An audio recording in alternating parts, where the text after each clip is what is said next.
அனைவருக்கும் வணக்கம்.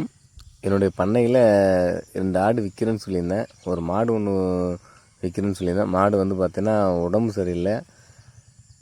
என்ன உடம்பு சரியில்லைன்னு பார்த்தீங்கன்னா, வயிற்றுலேயே கன்றுக்குட்டி இறந்து அழுகி போகிற எடுத்தேன் வெளியில். அதெல்லாம் ஒரு நோய்னு சொன்னாங்க. அதெல்லாம் வச்சுருக்கேன் விற்றுருன்னு சொன்னாங்க. இந்த ஆட்டை விற்கலாம்னு சொல்லி முடிவு பண்ணியிருந்தோம். இந்த ஆட்டை பார்த்துருப்பீங்க, விற்கணும்னு சொல்லியிருந்தோம். அந்த ஆடும் குட்டியும் வந்து பார்த்தீங்கன்னா நம்ம எதிர்பார்த்தோட ஒரு 500 ரேட் ஜாஸ்தியாக தான் போயிருக்கும். 11,000 ரேட்டு விற்றுருக்குது. அந்த ஆடு இந்த குட்டி தலைச்சயத்துக்கு ஒரு ஆள் இது. அந்த அவங்களே சொல்லுவாங்க, வேணா கேட்போம்.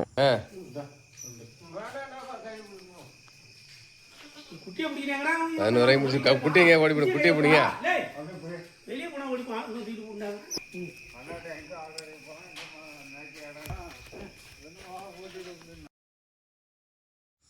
இந்த குட்டி ஆடு பண்ணையை விட்டு வெளியே போகிறதால மற்ற ஆடு குட்டிகள்லாம் கத்திக்கிட்டே இருக்குது. ஏன்னா திடீர்னு தன்னை விட்டு பிரிகிறாங்களே கூட இருந்தவங்க அப்படி சொல்லிட்டு கத்திக்கிட்டே நிற்கிறாங்க.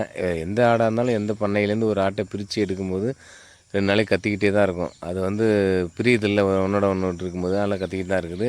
இந்த மாடு விற்றாச்சு. இந்த மாடு தான் சொல்லியிருந்தால வயிற்றுலேயே கன்றுக்குட்டி இறந்து பிறந்துச்சு.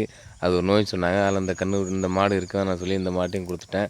ஆனால் அந்த மாடு நம்ம வந்து 2 ஆட்டை விற்றுவிட்டு வாங்கினதுங்க. 2 ஆடு சொல்ல 2 குட்டி விற்றுவிட்டு வாங்கினோம். கன்றுக்குட்டியாக தான் வாங்கினோம். கன்றுக்குட்டி வாங்கின இடத்துல சனியாந்திரம் மட்டும் கூட தெரியாமல் நாங்கள் வாங்கினோம். அது வாங்கின நல்லாவே இருந்துச்சு. இருந்தாலும் அதையும் கொடுத்துட்டோம், நோய் வந்துருச்சு அப்படிங்கிறதுனால. இப்போ வந்து நம்ம பண்ணையில் ஒரு சில ஆடுகளும் ஒரு சில மாடுகளும் தான் இருக்குது. மாடுகளை பற்றியோ இல்லை ஆடுகளை பற்றியோ வேறு ஏதேனும் தகவல் நமக்கு தேவைப்பட்டுச்சுன்னா கமெண்ட் பாக்ஸில் தெரிவிங்க. கண்டிப்பாக அது சம்மந்தமாக ஒரு வீடியோ நான் பதிவு பண்ணுறேன். மேலும் தகவலுக்கு நம்ம சேனலோடு இணைந்துருங்க. தொடர்ந்து நம்ம சேனலுக்கு ஆதரவு கொடுங்க. நன்றி, வணக்கம்.